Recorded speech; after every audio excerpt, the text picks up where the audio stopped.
anyone pick up on the fact that John's voice was cracking? Yeah.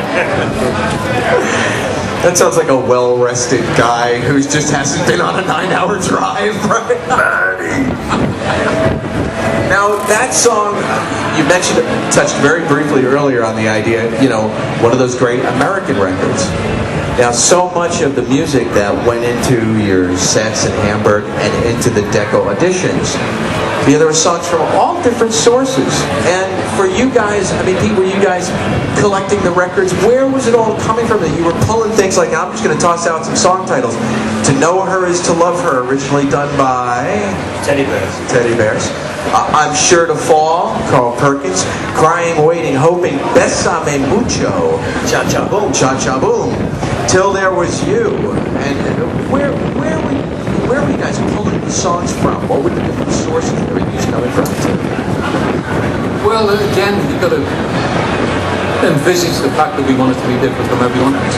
And before original material, we were taking standards, e.g. Bésame Mucho, right? And it's been a brilliant Spanish love song, and we turned it into this raucous rock and roll song. You know, it's captivated the world. You know, people still go around, still going check. That's great, you know.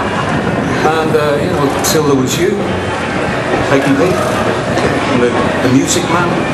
This was Paul. You know, he was going away, he was researching stuff, and he was doing numbers which he felt would work well with the girls in the crowd. He had the girls in the crowd. Main motivation. Yeah. But you guys stayed cutting edge. I mean, you had songs like Take Good Care of My Baby. What we did. It was a hit shortly before, you know. And again, just something where it was on the charts and you guys said, well, that's a chart record. Let's do a cover of that. Well, the other thing you got to remember as well is that everyone picked their own material. Right? So we would have George who listened to Bobby Big, Take Good Care of My Baby. Joe Brown's Picture of You, hence a famous or infamous Chic of Arabic rip-off afterwards. But it was those things, you know, each one was self-selected. You know, you had Paul who was picking out the songs for the girls, John who was picking out the rockers for himself, Paul who was picking out songs for himself. So it was, you know, mix and match basically. Were there any songs that, I know Brian gave you the set list, but were there any songs that the four of you said, you know, I'd love to throw that in just because it would be more of a rocker? You know, just something that you guys love to do that wasn't on that list of 15. Yeah, what I say. What I said. We got 16. Yeah. Now, we felt, you know, I mean, at the end of the day, we were a great rock and roll band, right? You turned around and said before it was a cross-section of music, there were ballads on it, country and western, folk, you know, fun songs, coasters, originals. But in reality, we weren't getting over the fact, and this is what Mike Smith said, we weren't getting the rock and roll element out of it. Right. And it was those numbers which we wanted to do. What does went down fantastically well. It was a great number to do on record. Everyone could do it, you know, great drum riffs in it. Sweet Little 16, Chuck Berry was one of John's naturals, one of John's biggest numbers on stage. It had to be done, but we just couldn't do it. You know, we have to be satisfied with performing. Right. Right. So you think actually you would have been better off if you just stuck to the rockers and maybe, you know, you might have had a better chance? If what you think Mike Smith meant, it wasn't an excuse, right? Right. You know, forget about the Brian Pruitt incident and all that type of stuff. If he took Mike at face value, and as he turned around and said, what I got at the Deco auditions wasn't what I saw at Liverpool at the Cabin. And what he saw at the Cabin at dinner time session was this great rock and roll band. Right? It was blasting out, it was furious, frenetic rock and roll. And that's what he wanted to put in the Deco audition. That's what he wanted to record. And he never got the audition. Yeah, he had basically seen the same thing that had you know, made Brian, you know, so interested in the band. He came in and saw, you know, this hot smoking live band. Very much so. And to see sort of that apprehension in the studio, it's a totally different situation, I guess. We talked about it. I mean, you know, Brian, to be quite honest, if he was to be held, you know, to task about it, maybe he did make the wrong choices. Right. Okay. Right. But it was done. I mean, okay, we were promised a recording contract. This week now it turns out it says we didn't get it. Okay, we know now why we didn't get it, because Brian Poole already had the contract. A shoe-in. We were the, we were the dummies. Okay, we were the ones, we had to pretend. So it went to Brian Poole. As far as we were concerned, we hadn't got the record contract. Right, that was the letdown. So it was very much a case of going back to Brian. Right. And you've got to remember, we were disappointed, but Brian would have been more disappointed because that was the biggest record company in England, right? He'd more or less been guaranteed we got the contract. And then the rug was snatched out of him, right? From the street. Right, so as well as us being disappointed, he's disappointed. Well, but he's got more disappointed because he's got four fellas who are basically angry with the fact that we've had the rug pulled out from under us. They turn around and saying, you better get us a bloody recording contract, right? And so he had pressure from everyone, right? Because he realised he didn't get us a recording contract, we weren't going to sign. Okay, he wasn't going to be our manager. And that was the trial which he had to do. He had to basically come up with a recording. Yeah, rough situation. A few months ago, Paul McCartney made a statement that prior to the Beatles signing with EMI, they really weren't good enough to have a record contract. And he cited the Decca audition recordings. He felt that they really weren't good enough to be signed for Decca.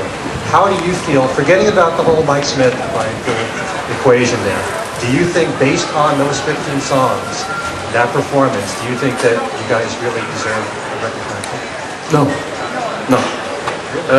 Yeah, simply because of the fact I don't think we performed well on the day. The choice of material, okay, it didn't give Decca, it didn't give Mike Smith the right flavour, and it goes back to basically what Mike Smith had seen, and how we performed. We were this great rock and roll band.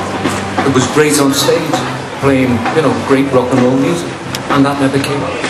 So it's more about the selection than the performance. Selection, performance, you take all of those, categories, put them all together. It was an under-par performance and a, big audition. And then to turn it around, by the time you had the auditions for EMI, there was more material also, right? Well, yeah, I mean, by the time we got to EMI, we were a little bit more determined. And I think, we tried and tested PSIW. Look Me Do, they were the two numbers we wanted to record. Right. They were the two that we were pressing on. Yeah. So that made all the difference from what was that? Love Me Do? Oh, do we have Love Me Do? No, I don't think we do. You take it from the anthology? We don't. All right. Well, I think, is it time to try to take some questions? Yeah, well, let's take some questions from the audience. Try to take some questions from Anybody the have any audience? questions for Pete Best? Does that microphone work? What's that? Go to the microphones? Yeah. Stand up and state your name and rank and serial number. All right. Oh, look at that. There we go. Here I am, bro. Oh, I'd like to hear your reflections on Stuart Sutcliffe, the band, the music, and some time that you guys spent there. The question, did everybody hear the question? The question was, the gentleman was asking about Stuart Sutcliffe. He was asking Pete to make some reflections on Stuart Sutcliffe, the man, the musician. Okay. Stu Sutcliffe, the man.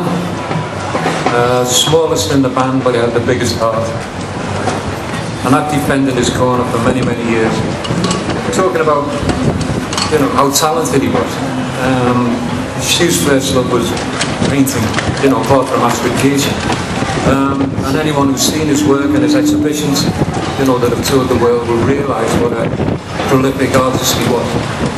And we saw that in Hamburg, when he used to take out a sketch pad, pick someone in Europe and take out a stick of charcoal. Fantastic etchings were there, The musician, I've defended his corner for many, many years because through media over the years had turned around and said Stu was the bad bass player. And he wasn't. Stu was a very good bass player.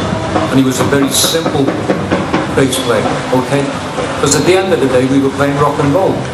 And what he did for the music was exactly what a bass player should do in those days. That was the drummer, right? The bass player and the drummer with the engine room of the rock and roll band. and Stu was great to play with. Right. Over the years, you know, they turned around and said he couldn't play bass, he turned back on the audience, he didn't. Okay, that was his style, right? That was his move on stage. You know, everyone had their own posture, right? That was sweaty and dirty, right? You know, Paul was the, you know, the flamboyant coochie guy, John was the out and out rocker, right? Stu was very much, you know, with his sunglasses on, he turned his back to the audience, he wasn't his back to the audience, he was just angled on. That was his image, right? It worked well for the band, it worked well for Astrid, it worked well for him. You put all of those pieces together, and she was a great guy, okay? He died very tragically, too young, okay? And I'd love to be in a position to turn around and say that he would be 70 odd, if he was still alive today, and I wish he was on the stage with me. Now, did you see